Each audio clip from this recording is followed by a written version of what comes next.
안녕하세요. 수아입니다. 이번 시간은 저는 정초에는 일부러 멀리 있는 절에 다닙니다. 이 글은 오래전에 제가 써놓은 글입니다. 그때 당시에 저는 자영업을 하고 있었고 하루도 빠짐없이 새벽에 절에 가서 아주 열심히 기도 생활을 하기는 했었을 때입니다. 그렇지만 그러다가도 어느 날은 절에 가기도 싫고 기도하기도 싫고 뭐 그럴 때가 있잖아요. 시들해지고 그냥 뭔가 꽉 막힌 듯함, 그 기도에 친척이 느껴지지 않는 그런 때가 있습니다. 그러면 '아 나는 왜 이렇게 사는 거야? 뭐 자꾸 이렇게 기도를 열심히 하는 거지? 나 혹시 이거 기도병 환자 아니야? 너무 이 종교 생활에 내가 너무 집착하는 게 아닌가?' 그런 자각이 들 때가 있습니다. 그리고 그 당시 이제 저희 형제 중에 한 사람이 "아니 너는 도대체 무슨 재미로 맨날 이렇게 기도를 하니? 지장경 그 뭔 재미가 있다고 한 번 읽었으면 됐지." 읽고 또 읽고 읽고 또 읽고 뭐 지장기도 한 번 하면 하루에 지장경 1독씩은 꼭 했으니까요. 무슨 재밌다고 읽은 걸 또 읽고 읽은 걸 또 읽고 그러냐요. 금강경도 그렇잖아요. 맨날 뭐 비비상, 비상 뭐 막 이런 것만 나오고 뭔 뜻인지 잘 알지도 못하는 그런 예 그런 이제 문구만 나오잖아요. 참 힘들죠 사실은. 재미가 없는 건 사실이에요. 소설책 한 권 읽는 게 낫죠 재미를 생각하면. 그 재미있는 소설책도 한 번 읽으면 다시 읽기가 싫은데 참 부처님의 경전은 무슨 마력이 있는지 읽고 또 읽고 읽고 또 읽고 어떤 최면에 걸린 것처럼 "이렇게 해야 업장이 소멸된다. 뭔가 개안이 돼서 보이는 세계가 있을 것이다. 마음이 환하게 열릴 것이다." 뭐 이런 생각들을 하면서 사실 하게 되죠. 그런데 그렇게 인제 하다가도 인제 시들해질 때는 저는 이상하게 선지식 한 분이 그날 저의 가게를 방문합니다. 그 선지식이란 불교만 말하는 것은 아니죠. 불교인만 말하는 것은 아니고 가게니까 누구나 들어올 수 있잖아요. 각 종교 단체에서 내노라 하는 그러니까 아주 수행을 많이 한 사람들이 이상하게 그날 손님으로 찾아옵니다. 그리고 자연스럽게 그런 영성에 대한 이야기를 나누게 됩니다. 그러면 좀 다시 이렇게 다져지는 게 있어요. '어 그런가?' 막 저보다 더 뛰어난 사람들. 그러면 인제 좀 자극을 받죠. '아 나도 또 더 열심히 해 봐야겠구나.' 그러면 다시 인제 어떤 기운이 나요. 기운을 넣어 주러 오는 사람들 같아요. 자 알게 모르게 법계에서 보내준다는 그런 생각이 들 때가 참 많았어요. 또는 뭐 인터넷을 통해서 어떤 선지식을 우연히 예 클릭하게 되고 어떤 책을 또 발견하게 돼서 서점에 달려가서 책을 사 와서 읽게 되면 너무나 좋은 내용이 나와서 또 신심을 북돋워 주고 스님들의 법문에서 또 이렇게 탁 깨닫게 되는 게 있고 자극이 오고 그랬을 때입니다. 그랬을 당시에 어느 날 그 당시 그날도 저는 무력감에 빠져서 기도도 하기 싫고 생기를 잃고 시들시들해져 있었을 때입니다. 그날은 예 가게에 손님도 별로 없었고 한가했을 때인데 한 보살님이 문을 열고 들어왔습니다. 그리고 그분은 처음 오는 손님이었어요. 그리고 그날이 마지막 처음이자 마지막 만남이었습니다. 볼 일이 있어서 우리 동네에 왔다가 우연히 예 저희 가게에 들렸다고 했습니다. 근데 그분이 저를 보더니 먼저 말을 거는 것입니다. "혹시 절에 다니지 않으세요?" "네. 그런데요?" "보살님도 절에 다니세요? 손님도 절에 다니세요?" 그랬더니 그렇다고 하더라고요. 나이도 보니까 제 또래예요. 그래서 뭐 손님도 없고 한가하니까 이제 대화가 시작되었습니다.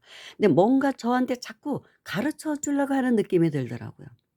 그분은 이미 저를 다 꿰뚫어 보고 있었던 것입니다. 대화를 하다 보니까 그런 경지에 간 보살님이었어요. 열렸던 분이죠. 그래서 저를 신신나게 해 주려고 '아 이 보살이 좀 이렇게 마음이 좀 이렇게 늘어졌구나. 기도하기 싫어졌구나.' 그걸 알았던 거예요. 그렇게 해서 인제 대화가 시작되었는데 그 보살님은 서울 강남에 있는 유명 사찰에 다니고 있다고 했습니다. 집도 그 근처고. 그런데 몇 년 전부터는 매년 정초 100일 기도는 경기도 양평에 있는 어느 사찰로 간다고 하더라고요. 이유는 집 가까이 있는 사찰에서 100일 기도하는 것은 자신에게는 너무 싱겁다는 것입니다. 기도란 조금은 힘들게 해야 재미있고 신심도 나고 나태해지지 않는다는 것이죠.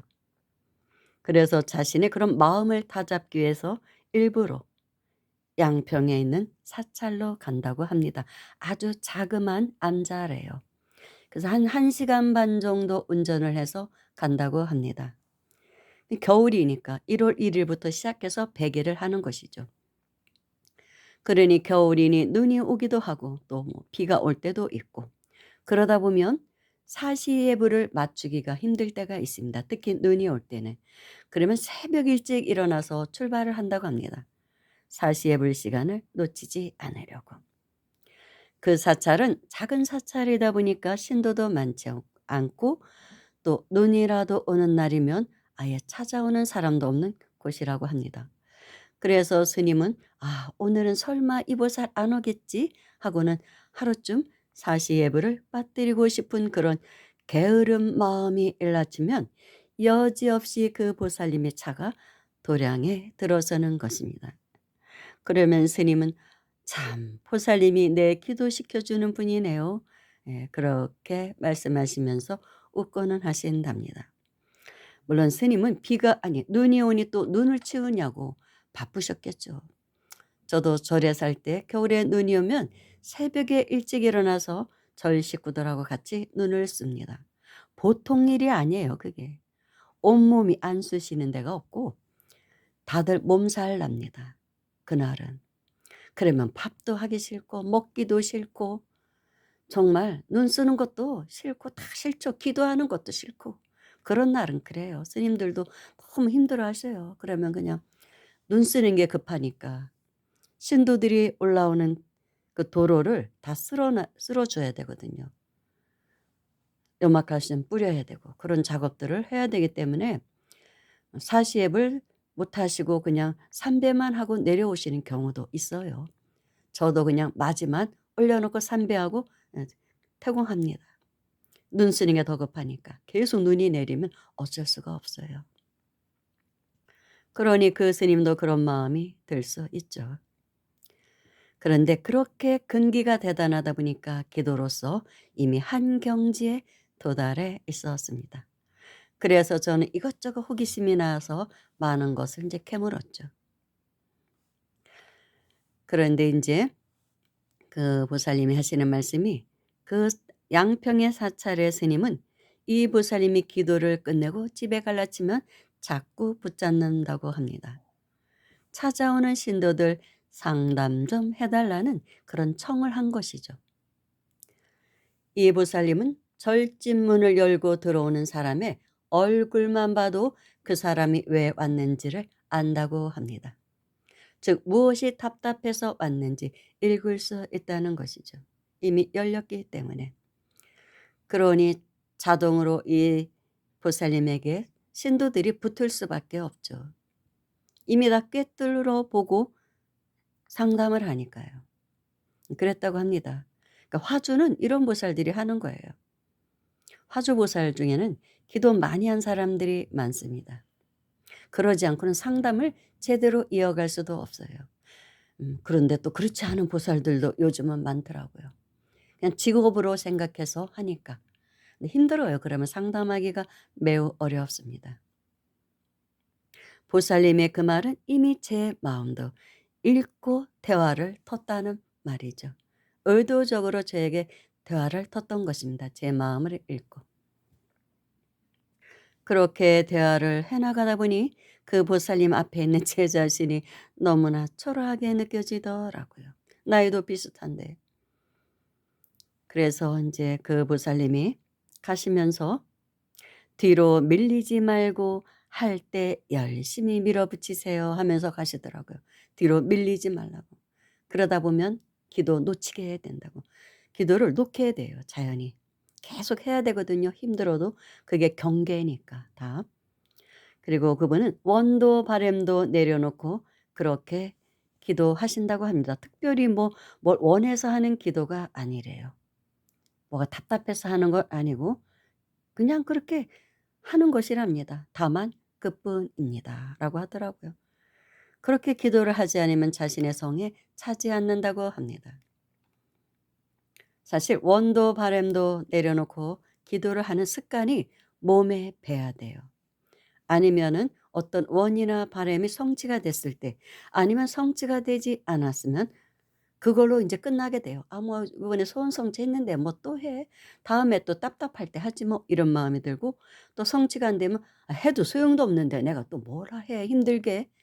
시간 들고 에너지 들고 '내가 뭐하러 해.' 하면서 안 하게 됩니다.